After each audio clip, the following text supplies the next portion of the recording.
어제 저녁에 제가 설교 말미에 어떤 선교사님 얘기를 잠깐 언급을 하면서 그 선교사님이 한 말, 선교사인 자기 자녀에게 우리는 땅 끝에서 죽어 뭐라고 했다고요? 하늘 복판에서 만나자. 그 얘기를 제가 소개해 드렸는데 그 얘기를 하고 제가 어제 기도하는데 제 속에서 주님이 그러시더라고요. 땅 끝에서 죽어 하나님 보좌 앞에서 만나야 되지 않겠니? 그러시더라고요. 그래서 제가 아이고 하나님 보좌 앞에서 만날 수만 있다면 제가 100번이라도 죽어야죠. 근데 감히 제가 저 같은 것이 어떻게 하나님 보좌 앞에서 만날 수 있겠습니까? 기독교 역사상 지금까지 얼마나 훌륭한 목사님들이 많고 얼마나 훌륭한 선교사님들이 많고 얼마나 훌륭한 성도님들이 많은데 저 같은 거야 그저 천국에서 천국 끝에서라도 주님을 배울 수 있으면 그래도 감사하지 어떻게 감히 저 같은 것이 보좌 앞에서 만날 수 있겠습니까? 제가 주님께 그랬더니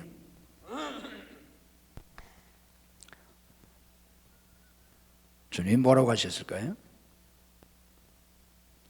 주님이 제게 그러시더라고요. 내가 하면 되지.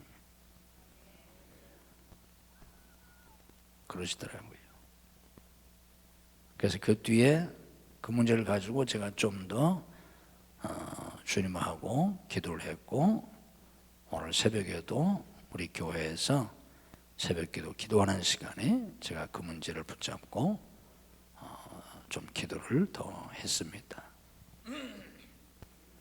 오늘 저녁에 이렇게 또 성회에 피곤하실 텐데 믿음을 가지고 나오셨는데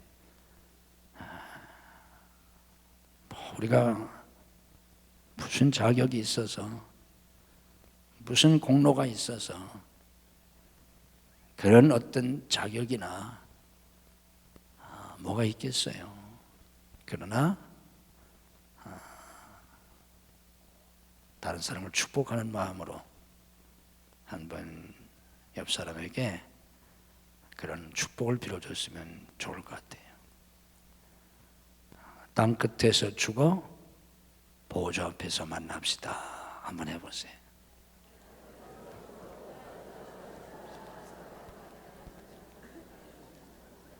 아멘. 싫으면 말고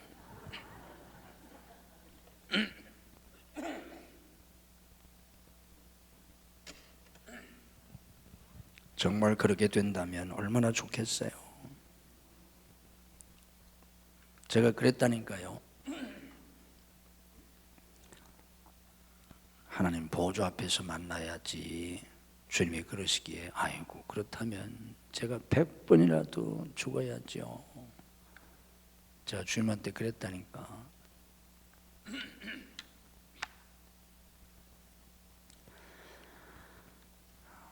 어제 저녁에 제가 전한 말씀이 제 신앙을 바꿔놓은 제 목회관을 바꿔놓은 그런 말씀이라고 제가 증거해 드렸는데 오늘 저녁에 제가 증거하려고 하는 이 말씀이 제 인생을 바꿔놓은 말씀입니다. 저는 오늘 저녁에 제가 드리려고 하는 이 말씀을 깨닫고 제가 이 말씀을 주님께로부터 듣고 제 삶이 바뀌었어요. 제 인생이 바뀌었어요. 그래서 바라기는 제 인생을 바꾸어 주신 그 하나님, 그 예수님이 오늘 제가 증거하는 이 말씀을 여러분들도 깨닫게 하시고 믿음으로 받아들이게 하셔서 여러분의 인생이 바뀔 수 있는 그런 아주 특별한 은혜를 주시기를 주님의 이름으로 축복합니다.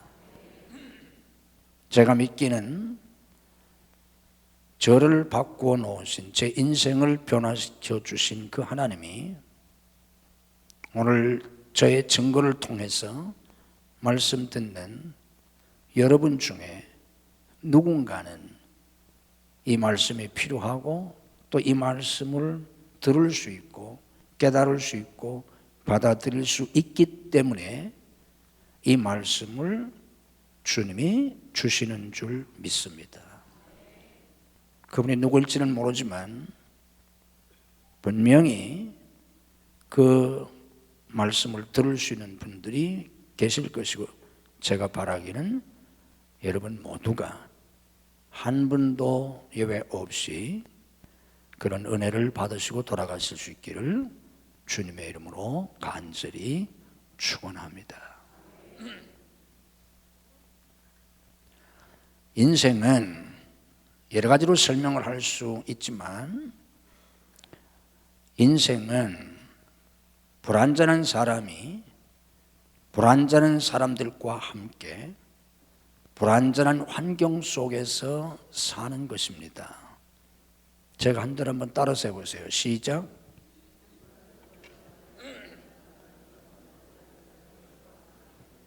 중얼중얼 하지 말고 남이 얘기할 때 귀담아 듣고, 내가 슬슬 얘기한다고 그 얘기 내용 자체도 그렇게 의미 없는 얘기가 아니에요. 다른 사람은 죽을 고생하고 수십 년 고생해서 깨달은 거지, 그냥 말을 그냥 슬슬 하는 것 뿐이지. 정신을 집중해서 듣고 기억하세요. 인생은, 아니 따라하지 말고 잘 들으시라고. 너무 긴장하지 마세요. 편안히 들으세요. 뭐 처음 보는 것도 아닌데 오늘 벌써 3일째잖아요. 인생은 불완전한 사람이 불완전한 사람들과 함께 불완전한 환경 속에서 사는 거예요. 아멘이 되십니까? 아멘을 안 하시는 분은 아직 철이 안 난 사람이고, 살아보세요. 인생이 그런 거예요. 이 불완전하다는 말을 다른 단어로 대치하면 인생은 문제 있는 사람이 문제 있는 사람들과 함께 문제 많은 세상에서 사는 거예요. 아멘이 되십니까? 그러면 여기에 필연적으로 뭐가 발생합니까? 문제가 생기게 돼 있어요. 필연적으로. 안 생길 수가 없어요. 아담이 에덴 동산에서 쫓겨난 이후에 인류의 역사는 한 번도 문제가 없던 적이 없어요. 인간은 불완전한 존재예요. 불완전한 사람이 불완전한 사람들과 함께 살아요. 환경도 불완전해요. 문제가 생길 수밖에 없어요. 여러분들도 가보셨겠지만 제가 이태리를 여행하면서 폼페이를 2번 가봤어요. 여러분이 잘 아시는 것처럼 폼페이는 고대 로마 제국 시대 때의 유력한 도시 중에 하나였는데 주 79년에 베수비우 화산이 폭발하면서 그 화산재로 뒤덮여서 도시 전체가 땅에 묻혀버리고 말았어요. 그래서 없는 줄 알았어요. 18세기에 와서 발굴이 됐어요. 그래서 그때 당시에 유족들 뭐 여러 가지가 이제 발굴이 됐는데, 여러분들 뭐 잘 알잖아요. 하도 유명하니까 폼페이 최후의 날이란 영화도 있고 뭐 가보셨잖아요. 그때 당시에 여러 가지 유족들이 나왔는데 그 가운데 하나 낙서가 발견됐어요. 그때 사람들이 쓴 낙서 쓴 게 유적으로 하나 발견됐는데, 그 낙서에 무슨 글이 쓰여 있느냐면 이런 글이 쓰여 있어요. 요즘 애들은 말을 안 들어. 언제 애들이 말을 안 듣는다고요? 요즘 애들. 근데 그 요즘이 언제라고? 2000년 전이야. 2000년 전 폼페이 사람들이 낙서를 썼는데 요즘 애들은 말을 안 듣는다고. 그럼 2000년 전 그때 애들 말 안 들었는데 2000년이 지난 21세기에 살고 있는 요즘 애들은 말 잘 듣나요? 안 들어. 2000년 전에도 애들 말 안 들었고 요즘 애들도 말 안 들어요.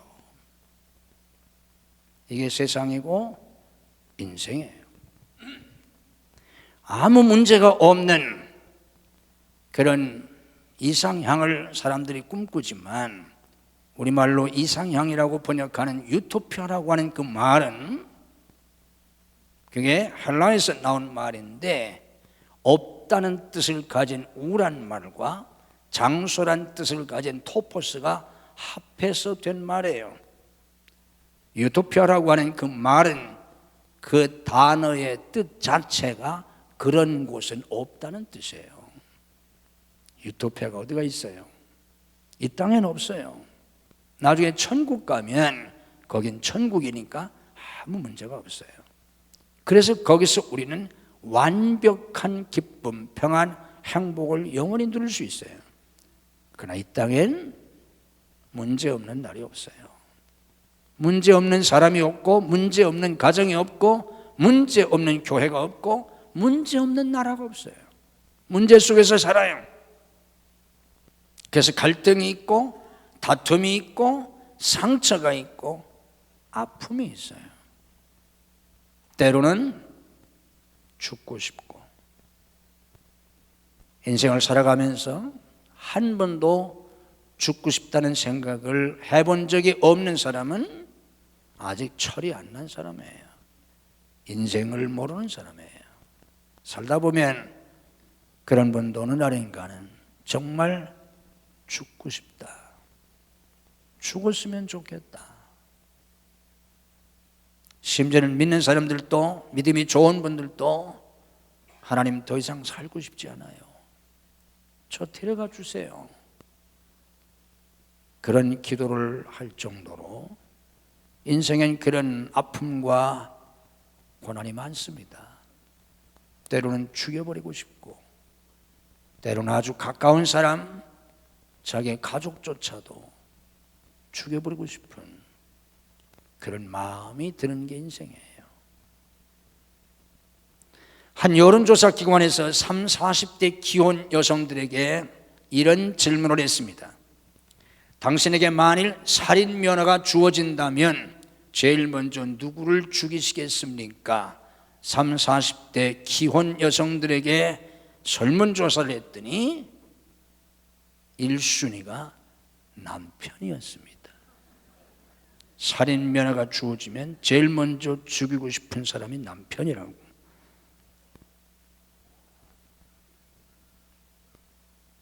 아침에 침대에서 일어나서 아직도 내 모가지가 붙어 있다는 것을 새벽마다 감사해야 돼요.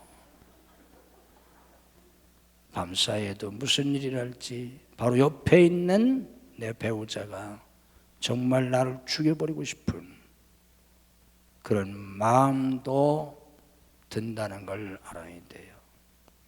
미국에서 가장 잘생기고 가장 똑똑하고 학벌 좋고 스펙 좋고 가장 잘 나갔던 여인 중에 한 사람인 그 유명한 힐러리 클린턴이 대통령 부인으로 있으면서도 클린턴이 여러분이 잘 아는 스캔들에 문제가 있었을 때 자기 침대에서 자기 남편 대통령인 클린턴을 쫓아내고 안방에서 쫓겨난 클린턴이 소파에 그냥 잠을 청하고 자는데 그 힐러리가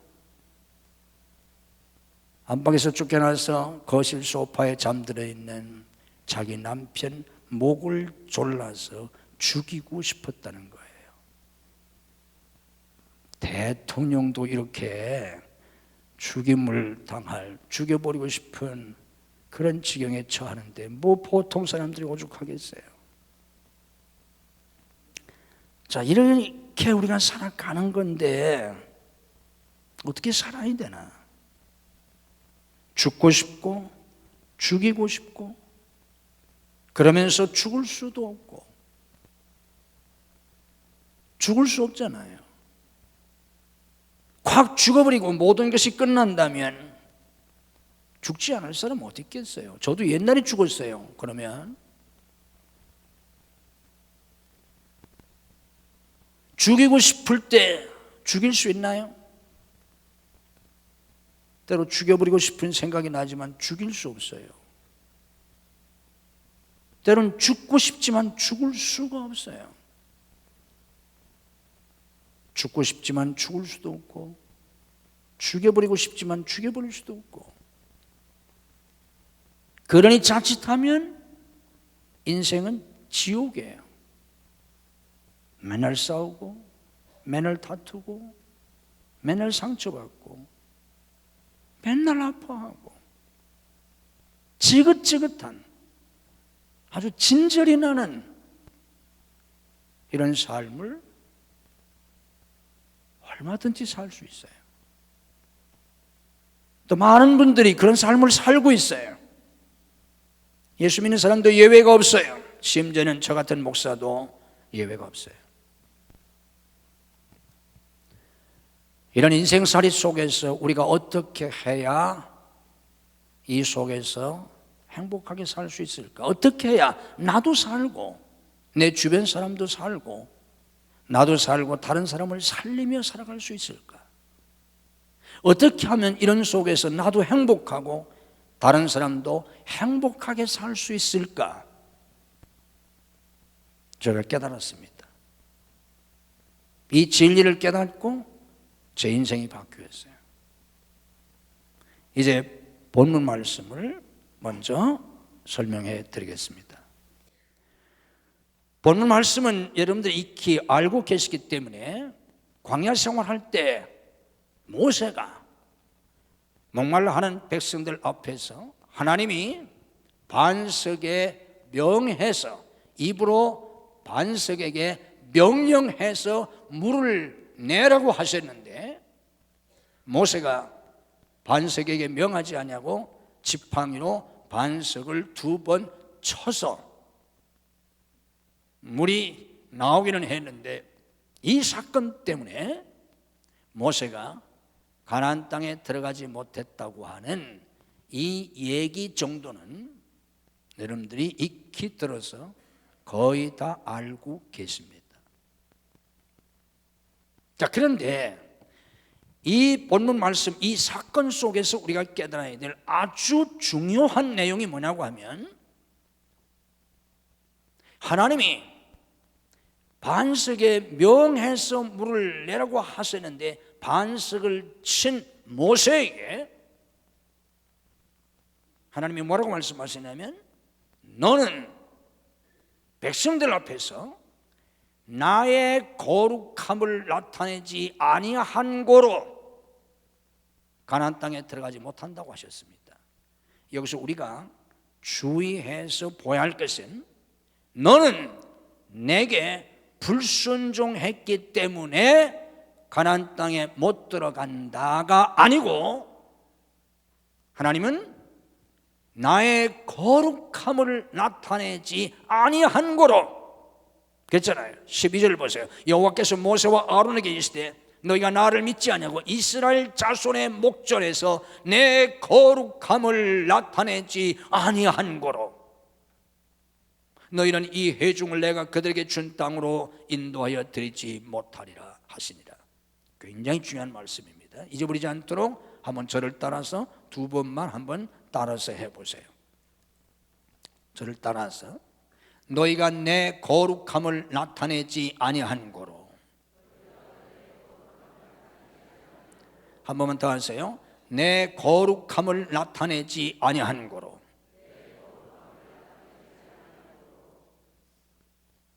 불순종했기 때문이 아니라, 하나님은 물론 불순종했어요. 그런데 불순종하였으므로 라고 말씀하시지 아니하시고 내 거룩함을 나타내지 아니한 거로 가나안 땅에 못 들어간다는 거예요. 다른 말로 말하면 너는 내 거룩함을 나타냈어야 한다는 거예요. 무슨 뜻일까요? 여기 모세가 회중 앞에서, 하나님 앞과 회중들 앞에서 나의 거룩함, 곧 하나님의 거룩함을 나타내지 아니했다는 뜻이 뭡니까? 무슨 뜻이에요? 내 거룩함을 나타내지 아니한 거로 너희가 가나안 땅에 들어가지 못한다는 건데, 그때 모세가 나타냈어야 할 하나님의 거룩하심이 무슨 뜻이에요? 뭐라고 생각하세요? 자, 그런데 오늘 이 본문 마지막 절에 보면 13절에 이렇게 말씀하세요. 마지막 절 끝에 보면 여호와께서 그들 중에서 그 거룩함을 나타내셨더라. 모세가 왜 가나안 땅에 들어가지 못했다고요? 하나님 여호와의 거룩하심을 나타나지 아니했기 때문에.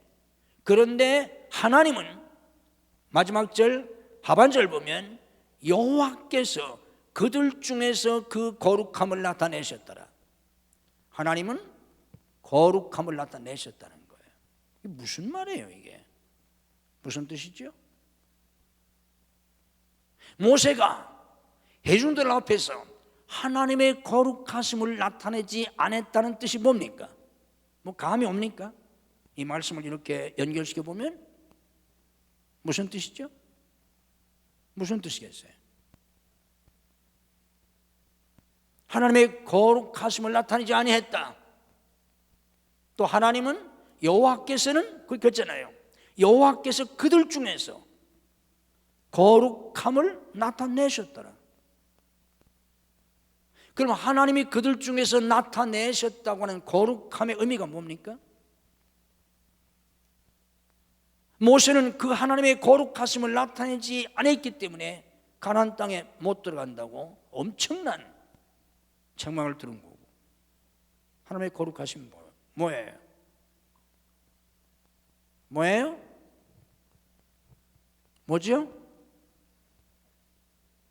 이게 단순한 불순종의 문제가 아니에요.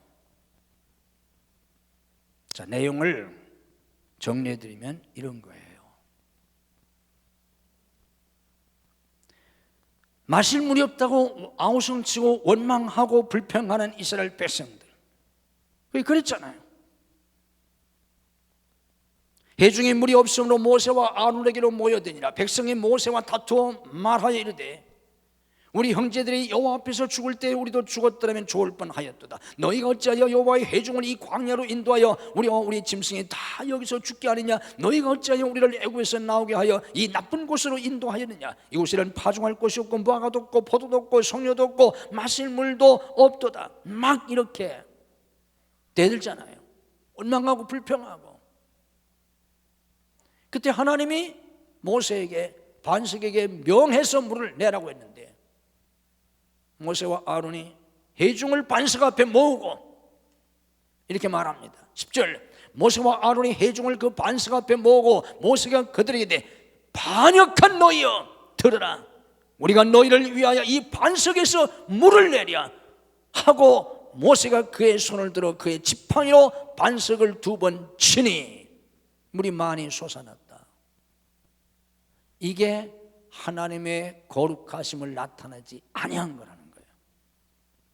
그러면 이때 모세는 그럼에도 불구하고 하나님의 거룩하심을 나타냈어야 하는데, 그러면 이때 모세가 제가 조금 전에 읽어드린 말씀처럼 모세가 그렇게 한 행위, 그의 언행, 그의 말과 행동, 그가 백성들에게 보여준 그건 뭐예요? 뭐예요? 하나님의 거룩하심이 아니라 뭐예요? 자기의 뭐예요? 뭐예요? 분노. 자기의 분노, 자기의 감정, 그거잖아요. 모세의 말 속에 여실히 드러나잖아요. 모세와 아론의 회중을 그 반석 앞에 모으고 모세가 그들에게 반역한 너희여 들으라, 우리가 너희를 위하여 이 반석에서 물을 내랴, 이 말 속에 나타나잖아요. 그리고 모세가 그의 손을 들어 그의 지팡이로 반석을 쳤다. 그것도 쾅쾅 2번씩이나. 여기에 모세의 분노, 모세의 그 격한 감정 그대로 나타나고 있잖아요. 이걸 좀 속된 말로 다리 표현하면, 이 정말 죽을 놈들아, 이 죽어마땅한 놈들아, 너희들을 위해서, 너희 같은 놈들을 위해서 우리가 또 물을 내랴? 차라리 죽어라. 너희 같은 놈은 차라리 죽어.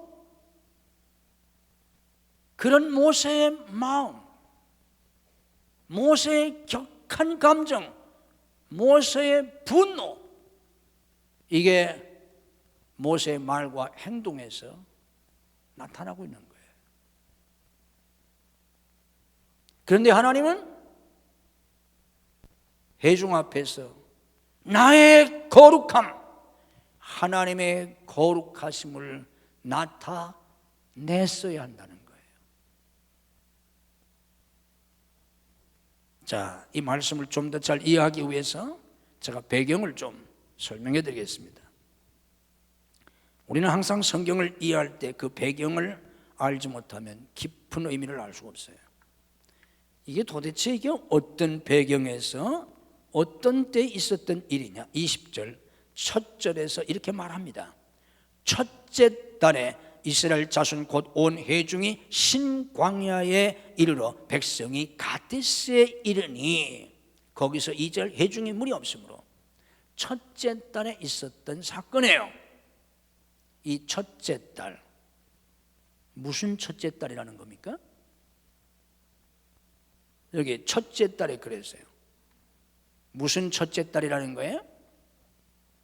이건 성경을 좀 아는 사람만이 알 수 있어요. 여기 1절에 첫째 달에 한 이 첫째 달은 출애굽 40년 첫째 달을 말하는 거예요. 이스라엘 백성들이 광야 생활 몇 년 했습니까? 40년. 그 40년째 되는 첫째 달이에요. 그러니까 이제 뭐예요? 광야 생활 다 끝나가요. 지난 40년 동안 생존 불가능한 땅, 먹을 거 하나 없고 마실 물도 없고 정말 살 수 없는 그 열악한 광야에서 39년을 살았어요. 이제 40년째가 됐어요. 그 첫째 달, 그들은 드디어 신광야에 이릅니다. 거의 가데스에 이르렀을 때예요. 이제 그 고달프고 힘들었던 40년 광야 생활이 끝나고 이제 가나안이 코앞이에요. 이제 한 걸음만 더 가면 가나안 땅, 정말 꿈에도 그리던 그 약속의 땅, 그 소망의 땅, 그 땅에 들어가게 돼요. 지난 40년 동안 그들은 수많은 고난과 수많은 어려움을 겪고 그 가운데서 끊임없이 날마다 그리고 주야의 보호하시고 역사하시는 하나님의 인도하심, 보호하심, 역사 속에 여기까지 왔어요. 물이 없었던 그런 경우가 한두 번이 아니에요. 광야에 들어서면서부터 물이 없었어요. 그런데 하나님이 물을 내주셨어요. 전에도 반석을 쳐서 물을 냈던 그런 경험이 있어요. 많은 하나님의 기적 속에서 오늘까지 왔어요. 그래서 40년째 되는 첫째 딸인데 신광야 가데스에 이르러 또 물이 없는 거예요. 여러분, 그러면 이제 백성이 어떻게 나와야 돼요? 어떻게 나와야 돼요? 아니 우리가 물이 없었던 적이 한두 번이야? 지난 40년 동안 우리가 걸어온 길이 광야인데 언제는 우리가 무슨 물이 있었냐? 그때마다 하나님 다 주셨잖아. 걱정할 거 없어. 하나님이 또 내주실 거야. 아멘? 아니 우리 지도자이신 모세님이 지금까지 다 우리를 인도하셨고 다 하나님께 구해서 물을 내주셨고 다 해주셨잖아. 우리의 지도자이신 모세님이 또 해주실 거야. 기다려봐. 그렇게 나와야 되잖아요. 그런데 이스라엘 백성들은 뭐예요? 마치 물이 없는 것이 이번이 처음인 것처럼 광야에 들어와서 처음 물이 없을 때 원망하고 불평하고 저주했던 그 모습 그대로 달라진 게 하나도 없어요. 변한 게 하나도 없어요. 여기서 모세는 폭발한 거예요. 모세는 그렇게 화나내는 사람이 아니에요. 민수기 10장에서 뭐라고 그랬어요? 모세는 그 온유함이 지면의 모든 사람보다 더하다고 그랬어요. 그의 온유함이 지면의 모든 사람보다 더한 사람이에요. 그런 모세가 이번에는 참지 못했어요. 왜? 40년째잖아요. 가나안이 코앞이잖아요. 그러니 이제는 철이 들었어야 되잖아요. 이제는 믿음이 생겼어야 되잖아요. 이제는 좀 장성한 믿음을 가지고 물이 없을지라도 태연하게, 의연하게, 담대하게 하나님이 해결해 주시겠지. 하나님이 물을 내주시게 한두 번이냐? 걱정하지 마. 그렇게 나왔어야 되는데 믿음이 하나도 자라지 않은 거예요. 믿음이라고는 눈꽃만큼도 찾아볼 수가 없어요. 변화된 게 하나도 없어요. 여기서 모세는 그들을 보면서 절망했고 그 절망이 분노로 폭발한 거예요. 여러분들 입장을 바꿔놓고 생각해 보세요. 여러분이 아이를 키우면서 넉 달 된 아이한테 너 왜 그 모양이냐고, 너 넉 달이나 된 게 왜 그 모양이냐고, 아이한테 2시간 동안 교훈한 그런 부모가 있어요? 그럼 그 부모 정신병원에 가야 돼요. 애가 넉 달밖에 안 됐는데 얘가 뭘 어떻게 하라는 거예요? 넉 달 된 아이는 똥을 싸든 오줌을 싸든 걷지도 못하잖아요. 아무도 책망하지 않아요.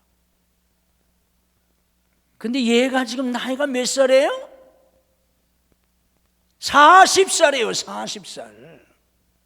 40살 먹은 게 아직도 정신을 못 차리고 아직도 재구실을 못하고 기본적인 것도 못하고 이럴 때 미치지 않겠어요? 그런 얘기예요. 여러분들이 연애를 하거나 결혼을 하거나 연애를 할 때 처음 무슨 만났거나 소개를 받아서 처음 만났을 때 처음 만나가지고 마음 안 든다고 거기서 막 큰 소리 치고 화내고 그래요? 그런 사람 없잖아요. 결혼하잖아요. 뭐 요즘 사람들은 뭐 결혼 첫날 지나고서도 얼마든지 헤어질 수도 있지만, 근데 우리가 부부생활 하면서도 갈등을 갖고 또 부부싸움을 하고 그러는 거는 세월이 얼마나 지났는데, 내가 지금까지 얼마나 참았는데, 내가 지금까지 정말 할지 안 할지 다 하면서 내가 했는데 당신 해도 너무하잖아. 당신 해도 너무하잖아. 그때 우리가 흔히 뭐라고 그래요? 상대방에게 그런 때 뭐라고 그래요? 난 한 번도 안 그런 척하고 있을 필요가 없어요. 다 그러고 사는 건데 뭘 딴 나라 이야기처럼 그렇게 무슨 얌전하게 계세요? 그런 때 뭐라고 그래요? 당신이 뭐라고 그래요? 사람이야? 당신이 사람이야? 이때는 당신이 장로님이야 이렇게 안 나와. 당신이 목사님이야 이렇게 안 나와. 당신이 사람이야? 더 나쁘게 하면 네가 사람이야? 네가 사람이야? 이렇게 나오잖아요. 이게 한두 번 싸워서 나오는 게 아니에요. 참았어요. 견디고 또 견뎠어요. 세월이 지났어요. 이제는 변했어야지. 이제는 철이 났어야지. 이제는 달라졌어야지. 해도 너무하잖아. 지금 40년째가 됐는데 이 모습을 보면서 모세가 그런 거예요. 너희들 해도 너무해. 너희들이 하나님의 백성이야? 너희들은 차라리 죽어라. 차라리 죽어. 너 같은 놈들을 위해서 내가 또 물을 내냐? 정말 속된 편을 쓰면 다 때려 죽여버리고 싶었어요, 모세가. 그때는 막 애들 말로 말하면 뚜껑이 열렸어요. 왜? 40년을 참았잖아요. 폭발한 겁니다.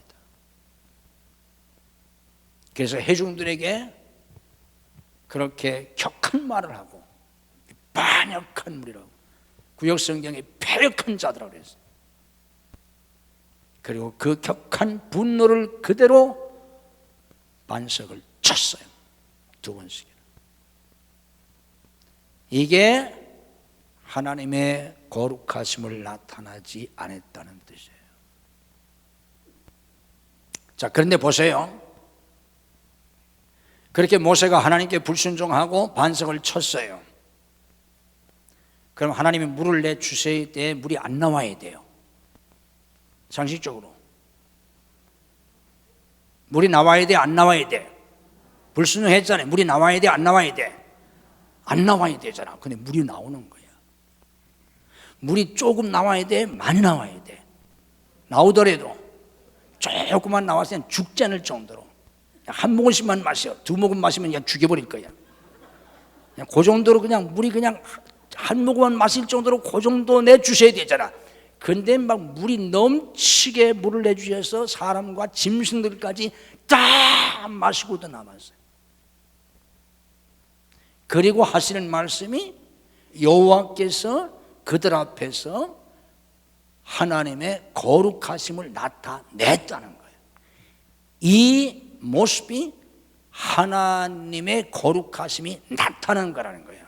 뭐 이해가 갑니까? 정리하면 뭐예요?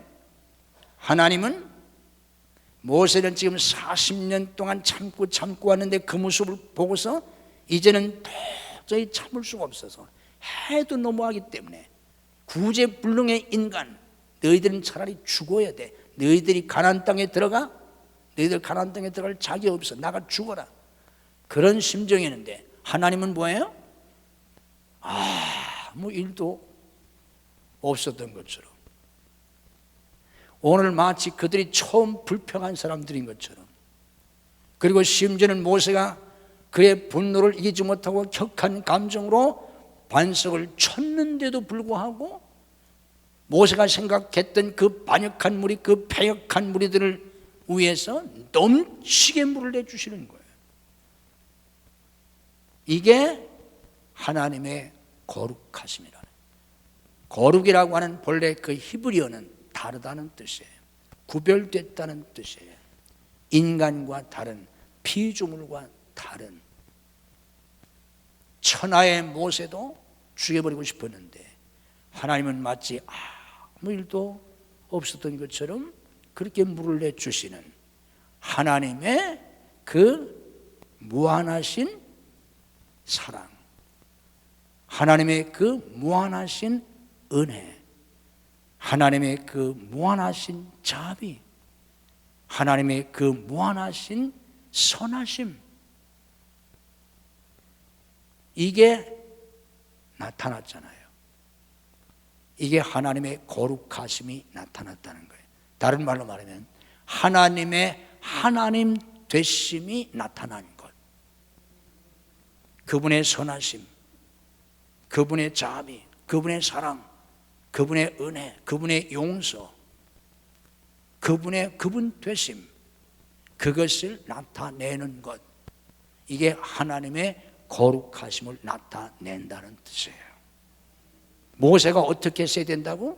내 감정을 나타내지 말고, 내 분노를 나타내지 말고, 내 속상함, 내 억울함, 내 아픔을 고스란히 나타내지 말고, 너는 어떻게 했어야 된다고?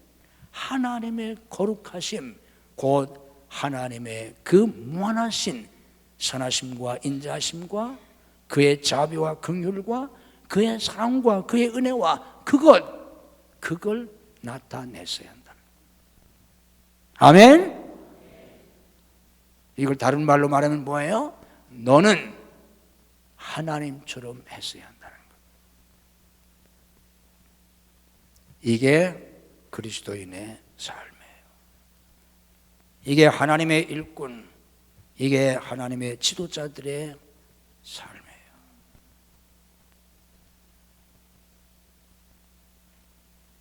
깨달을 수 있기를 주님의 이름으로 축복합니다. 이런 말씀을 에베소서 5장 1절에서는 뭐라고 말씀을 하고 있냐면 하나님을 본받는 자가 되라 그랬어요. 말도 안 되는 소리죠. 돼지 보고 양반처럼 살라는 게 낫지, 어떻게 한낱 땅에 티끌 먼지로 만들어진 인간, 그것도 타락한 인간을 향해서 하나님을 본받는 자가 되라고 하겠어요. 그래, 이게 성경이에요. 빌립보서 2장 5절에서는 뭐라고 말씀합니까? 너희 안에 이 마음을 품으라. 곧 뭐라고요? 누구 마음은? 그리스도 예수의 마음. 예수님의 마음을 품고 살라는 거 우리 보고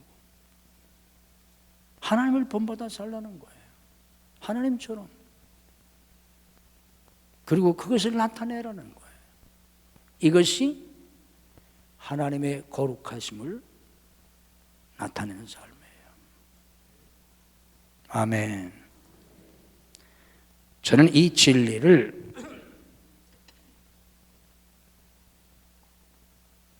성경에서 배운 게 아니에요. 이 진리를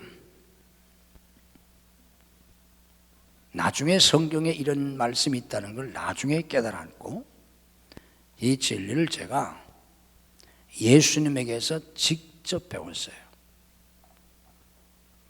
이건 나중에 보니까 성경에 이런 진리가 있더라고요. 제가 어떻게 배웠냐고 하면 제 개인 얘기를 좀 할게요. 제가 결혼을 했는데 집사람하고 저기 우리 아이들도 와 있는데, 제가 초등학교 들어가기 전부터 교회를 다녔어요. 중학교 2학년 때 성령을 받고 목사 되겠다고 소원하고 신학교를 가고, 그래서 시골에서 목회를 하다가 제가 이제 군목을 가기 때문에 이제 군목 가면 뭐 혼자 이렇게 군목 생활하기 어려우니까 결혼을 해야 되겠다 그래가지고 같은 지방에 있던 목사님이 자기 친척을 소개했어요. 그래서 이제 집사람을 만나서 결혼하게 됐어요. 그 사람도 집사람도 고등학교 때 목사한테 시집 가겠다고 소원을 했대요. 그 착실하게 교회를 다녔어요. 어렸을 때부터. 그래서 또 소개하는 사람이 아주 소개를 잘해가지고, 원래 중매장이는 다 소개를 잘하잖아요. 그 중매장의 말을 그대로 믿으면 안 돼요. 그래가지고 결혼을 했어요. 정말 행복하게 살 줄 알았어요. 난 목사고 그 사람은 사모니까. 또 어렸을 때부터 신앙생활 하는 사람들이고. 근데 막상 결혼을 했는데 다투게 되더라고요. 왜 다퉜어요? 왜 다투냐? 부부 사이에 왜 다툽니까? 다투는 이유가 뭐야? 여러분은 한 번도 안 다퉈봤어요?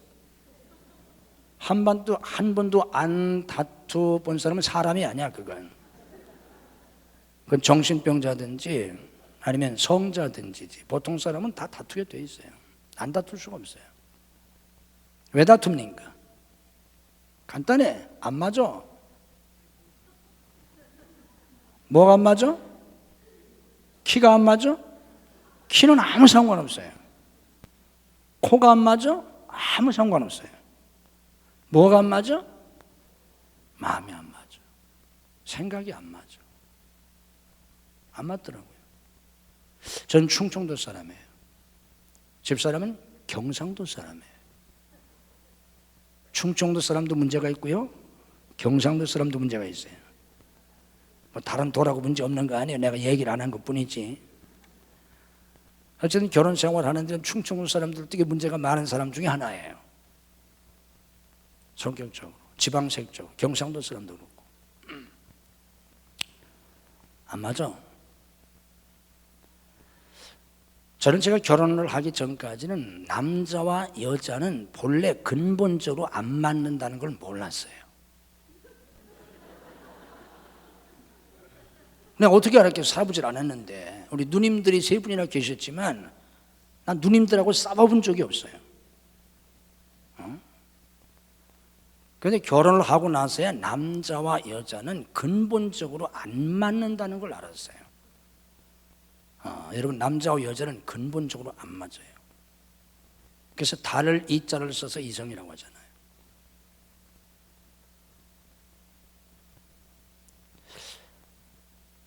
서로가 안 맞는 데다가 살아온 배경이 다 다르잖아요. 어떻게 맞겠어요? 그런데 제가 제 나름대로 똑똑했어요. 누구나 다 자기는 똑똑하다고 생각하니까 이상하게 생각할 거 없어요. 제 나름대로는 제가 똑똑하다고 생각하고 살았어요. 저는 초등학교부터 대학까지 1등만 했어요. 고등학교 2학년 때 서울대학교에서 주최하는 전국 심포지움에 나가서 제가 고등학교 2학년 때 심포지움에 나가서 1등 했어요. 제가 체육 분야를 빼놓고는 상이라는 상을 안 타본 상이 없어요. 믿거나 말거나. 제 출신 학교에서는 우리 그 학교 역사 속에 제가 3대 천재 중에 하나 들어간다고 해요. 내 얘기가 아니에요. 거기서 하는 얘기지. 거기다가 성격이 O형이에요. 저는 누구한테 져본 적이 없어요. 내 생각이 항상 옳았어요. 그리고 만 21살 때부터 교회 최고 지도자로 목회를 했어요. 어디 가서 전도사나 부목을 해본 적이 없어요. 담임을 했어요. 군대 생활도 제가 보병학교장 상을 받고 제 선임사단인 수도사단에 가서 군목을 했어요. 그런데 불행하게도 집사람도 학교 다닐 때 1등만 했대요. 이건 아주 안 좋은 만남인데 그걸 내가 몰랐어요. 둘 다 1등 하면 절대 안 좋아요. 이런 배우자를 절대 그렇게 고르지 마세요. 근데 그 사람도 1등만 했대요.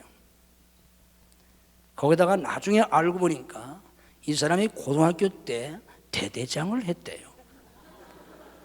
이런 사람은 깊이 이루어야 되는데 결혼돼서 오늘 안 왔으니까 얘기하는 거예요. 이런 여자는 결혼 깊이 대상자예요. 내가 몰랐어요, 이런 걸. 결혼을 안 해봤기 때문에. 그 전에 몇 번 해봤으면 알았을 텐데, 한 번이라도 해봤으면 알았을 텐데, 저는 어렸을 때부터 교회 안에서만 자랐기 때문에 연애를 못했어요. 그리고 눈이 높아가지고 웬만한 여자들을 내가 인간으로 취급을 안 해가지고 내가 연애를 못했어요. 그리고 이제 집사람을 만났는데 그 사람도 또 O형이에요. 그 사람도 저보고 산 적이 없는 사람이에요. 자기가 가장 똑똑한 사람이에요. 부딪혀요. 둘 중에 하나도 양보하지 않아요. 자기가 제일 옳은데 또 누가 양보하겠어요? 다투는 거예요. 싸웠어요. 신혼시절에 많이 싸웠어요. 싸우고서 그때 제 신분이 목사잖아요. 군목일 때인데 싸우니까 기분이 안 좋잖아요. 뭐 목사는 싸우면 기분 좋은 줄 아세요? 기분 더 안 좋아요. 집사보다. 목사가 싸웠으니까 하나님 앞에 죄송하기도 하고 이게 창피하기도 하고 이게 내가 이게 뭔가 이게 정말 좋은 사람이라고 해가지고 결혼했는데 내가 그래서 그 중매쟁이 목사를 얼마나 원망했는지 몰라요. 너무 마음에 안 좋은 거예요. 그래도 명색이 목사잖아요. 중학교 때 내가 성령받은 사람이라니까. 목사 안수 받기 전에 40일 금식기도 한 사람이에요. 그래서 내가 그래도 믿음 있는 사람이고 은혜를 받은 사람이기 때문에 기도하잖아요. 싸우고 나서. 자, 이제부터 잘 들으세요. 그래서 이런 마음을 가지고 제가 기도하는데요, 주님의 음성이 들려요. 아주 분명하게. 옛날에 어떤 지방의 강사가 이런 얘기하면 뭐 신비주의 어떤 회사 하던데 뭐 여러분들 뭐 마음대로 하세요. 뭐 나보고 뭐라고 하든지. 내일 모레면 은퇴할 사람인데 내가 뭐가 두렵다고 뭐 내가 뭐 할 말을 못 하겠어요. 내일 모레면 은퇴인데.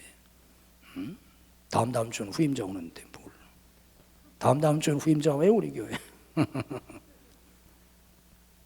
분명하게 주님의 음성이 들려요. 선명하게 기도하는데 뭐라고 주님이 말씀하시냐면요, 이런 말씀을 하세요.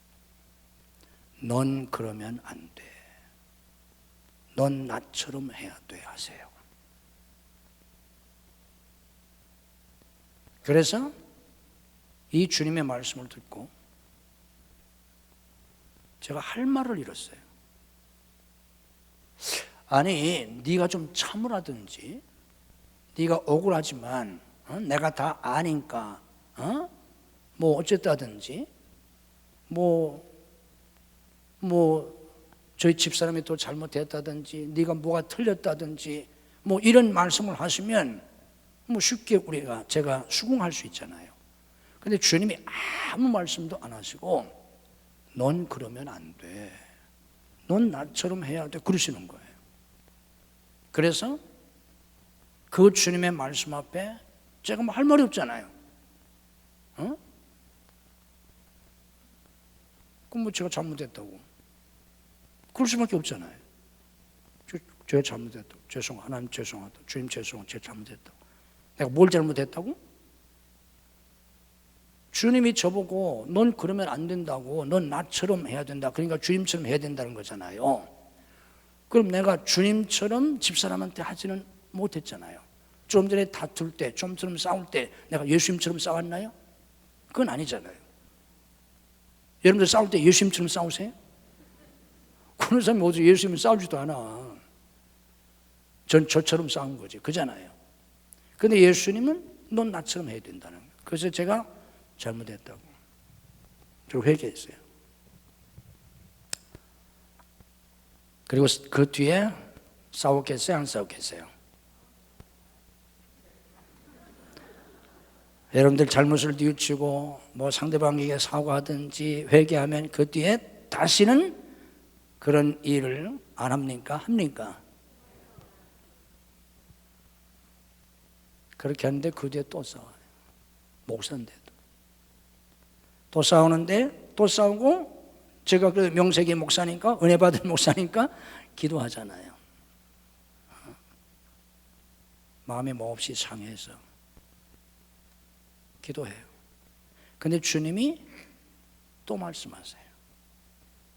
분명하게 저한테 말씀하세요. 넌 그러면 안 돼. 넌 나처럼 해야 돼. 주님이 그러세요. 딴 말씀 안 하세요. 그럼 또 그 말씀 앞에 제가 할 말이 없잖아요. 내가 주님처럼 하진 않았잖아. 집사람이 둘을 잘못하고 내가 8을 잘못했던, 아니 집사람이 9을 잘못하고 내가 하나를 잘못했던 그런 어떤 선악의 문제가 아니라, 주님은 넌 나처럼 해야 된다고 하는데 내가 예수님처럼 하지 못했잖아. 말도 예수님처럼 해야 되고, 뭐 소리를 질러도 예수님처럼 질러야 되고, 뭐 그래야 되는데 제가 그러진 않았잖아요. 못했잖아요. 그럼 뭐 할 말이 있어요? 저 잘못했다고 또 회개했어요. 그리고 그 뒤부터 다시는 안 싸웠으면 좋을 텐데 또 싸워요. 목사인데도 또 싸우고 또 기도해요. 괜찮아요. 싸우고 기도만 하시면 돼요. 기도만 하세요. 기도하면 큰일 나. 기도를 하는데 주님은 똑같이 말씀하세요. 넌 그러면 안 돼. 넌 나처럼 해야 돼. 주님이 그러세요. 그러면 저는 또 할 말을 잃고 또 주님께 회개해요. 제가 잘못했다고. 이러기를 반복합니다. 이게 인간이에요. 그러다가 어느 시점인지는 기억이 되지 않지만 이러기를 반복하다가 제가 기도를 해요. 주님께 제가 잘못했다고. 주님처럼 못했으니까 잘못한 거잖아요. 제가 잘못했다고. 그러면서 제가 이렇게 기도를 해요. 그런데 주님, 전 할 수 없어요. 저 죽었다 깨어나도 주님처럼 할 수 없어요. 하고 싶어도 안 돼요. 저 못 참아요. 참다 결국은 어떻게 돼요? 터져요. 저 주님처럼 못해요. 하고 싶어도 할 수가 없어요. 저를 변화시켜 주세요.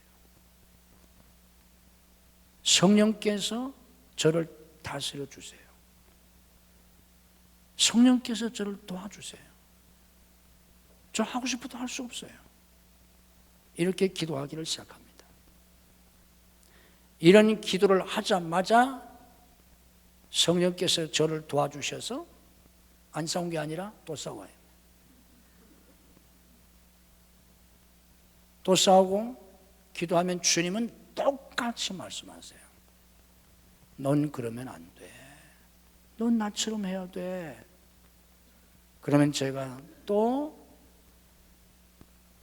다퉜기 때문에 마음 상하고 회개하고 또 반복하는 것에 대해서 마음이 상하고, 그래서 더 상한 마음을 가지고 또 기도해요.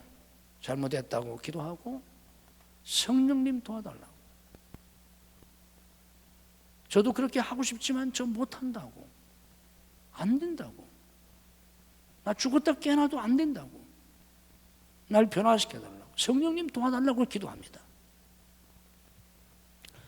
이렇게 하기를 또 반복합니다. 언제인지는 모르겠어요.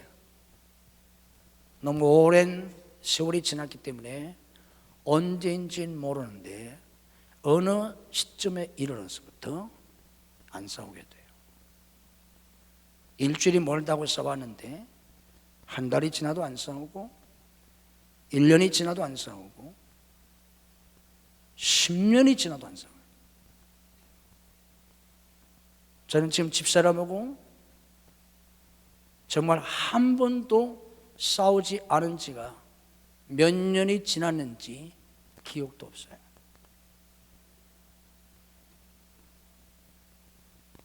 우리 아이들이 저기 있지만 저는 10년이 지나도 한 번도 안 싸웁니다. 왜요? 저희 집사람이 저한테 어떻게 하든지 주님 말씀대로 저는 어떻게 해야 된다고? 예수님처럼. 넌 나처럼 해야 돼. 주님이 그러셨잖아요. 예수님처럼 하려고 노력도 하고 또 기도하고 매일 새벽, 내일 저녁에 성령에 관한 말씀을 드릴 텐데 저는 매일 새벽 잠자리에서 일어나면 성령께서 오늘도 나를 온전히 다스려달라고 기도해요. 내 생각과 감정과 내 의지와 내 입술과 내 눈과 귀와 내 손과 발, 세포 하나까지 다스려달라고 침대에서 일어나자마자 기도해요. 그래서 나름대로 매일 성령님의 도우심 속에 성령께서 다스려 주시는 그 다스림 속에 살려고 애를 쓰고 있고 그런 대로 조금 그렇게 살아요. 그 결과로 안 싸웁니다. 그리고 여기에서 배운 이 진리를 저희 집사람에게만이 아니라 다른 모든 사람에게 적용하려고 애를 써요. 아이들에게도 한 번 소리를 지르고 싶어도 예수님처럼 하라고 그랬으니까, 누구에게 내가 화를 내고 싶고 뭘 하고 싶어도 예수님처럼 하라고 그랬으니까, 제가 그렇게 100% 하지는 못하지만 예수님처럼 하려고 무진애를 써요. 그리고 날마다 기도하고요. 순간순간 기도하고. 그 이상은 제가 제 뭐를 드러낸 것 같아서 더 이상 말씀을 드릴 수 없고, 그렇게 살고 있고 그게 나를 변화시켰어요. 그래서 나를 잘 모르는 사람들은 날 가까이 이렇게 같이 선교하고 같이 이렇게 동역하는 사람, 지금 제가 그 선교하는 사람도 한 20년 이상 같이 이렇게 하고 있는데, 유 목사는 생전 화 안 내는 사람인 줄 알아요. 실제로 안 내요. 겉으로 화낸 적이 없어요. 내가 단 한 번도 다툰 적도 없고. 그러나 저는 속에 불 같은 게 있는 사람이에요. 옛날에 저는 완벽주의자였어요. 눈에 거슬리지 않는 게 없었어요. 그래도 그런 과정 속에서 요렇게라도 돼서 내가 지금 살고 있고, 나도 편안하게 살고 있고, 내 주변 사람을 편안하게 하려고 하고, 나도 행복하고 다른 사람도 행복하게 만들어 주려고 나름 하면서, 그래도 그 덕분에 내가 70세인데 나름대로 이렇게 건강하게 살고 있어요. 한 번도 수술해 본 적도 없고, 이 나이에 제가 약 먹는 것도 없어요. 건강하게 살고 있어요.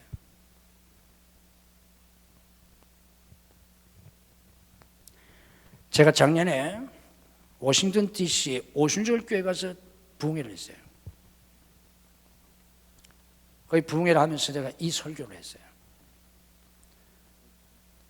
그리고 그 다음날 어떤 권사님이 점심 대접을 해서 교우 몇 명하고 담임 목사님하고 거기 또 부목사님하고 이렇게 같이 식사를 했어요.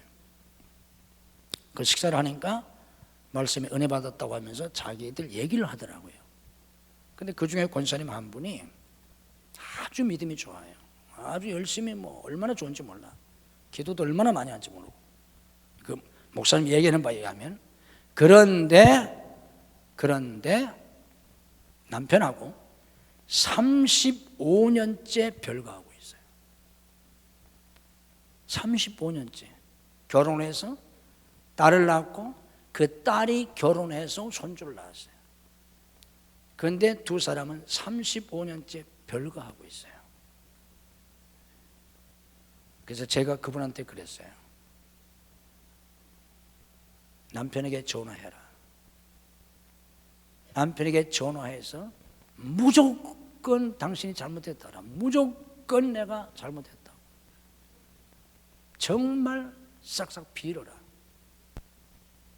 그리고 남편을 만나면 화장을 예쁘게 하고 한복을 입든지 정장을 하든지 옷을 깨끗하게 입고 남편 앞에 큰 절을 올리고 눈물을 흘리면서 빌어라. 내가 잘못했다고. 뭘 잘못했다고? 대답이 나와야 되잖아요. 설교 끝나야 돼. 1분 남았어 지금. 9시 1분 전이야. 9시 설교 끝내려고 하는 사람인데 뭘 잘못했다고? 그 남편도 잘못한 게 있겠죠. 사람인데. 그리고 자기도 잘못한 게 있겠고. 그러니까 뭐 35년 동안에 서로 별가고 살잖아요. 그런데 제가 그렇게 남편에게 큰 절을 올리고 빌려고 하는 건 그리고 제가 잘못했다고. 그 의미는 뭐예요? 뭘 잘못했다는 거예요? 제가 뭘 잘못했다고? 내가 예수님처럼 못했다고. 아멘? 아직도 감이 안 오세요? 내가 당신한테 예수님처럼 했어야 되는데 내가 예수님처럼 못했다고. 그것이 가장 큰 죄인 걸 알고 남편한테 그렇게 용서를 구해라. 제가 그렇게 권면했어요. 그랬더니 그 옆에 같이 밥 먹는 사람은 자기 집에서 별거가 아니라 한 집에서 사는데 말을 안 한 지가 1년 6개월이 됐다고 하더라고요. 하여간 미국 교민들 골치 아파요. 가보면. 당신도 그러나 그랬어. 그리고 동해를 마치고 미국이니까 저 한국으로 왔어요. 그 뒤에 한 달 뒤에 선교제 일이 있어서 그분도 선교제 왔고 저도 선교제에서 그 담임 목사님을 만났어요. 물었어요. 제가 궁금해서. 그때 그 권사 어떻게 됐냐고. 그랬더니 그 담임 목사님 너무 좋아하면서 이번 주간에 둘이 유럽 여행 갔대요. 그리고 그 옆에 있던 1년 6개월 동안 말도 안 듣는 사람도 화해했다고. 그래서 몇 가정이 회복됐대요. 할렐루야. 우리가 예수님처럼 살려고 하면 문제 많은 세상에서 문제 많은 사람들을 불완전한 사람들하고 살지만 골치 아픈 사람하고 살지만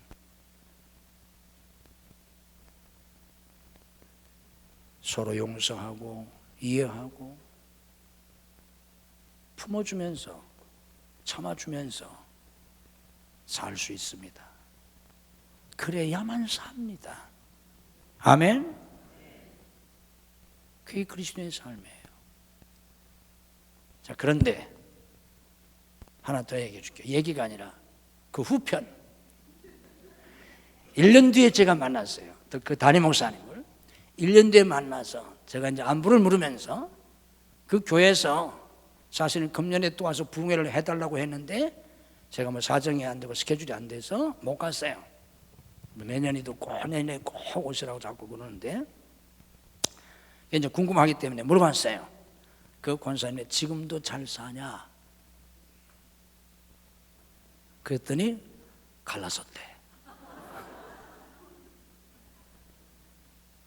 다시 갈라섰다는 거예요. 그 남편이 당신하고는 도저히 못 살겠다고 다시 갈라섰대. 어떻게 해야 할까요? 이 문제에 대한 해답은 뭘까요? 내일 저녁에 설교하겠습니다.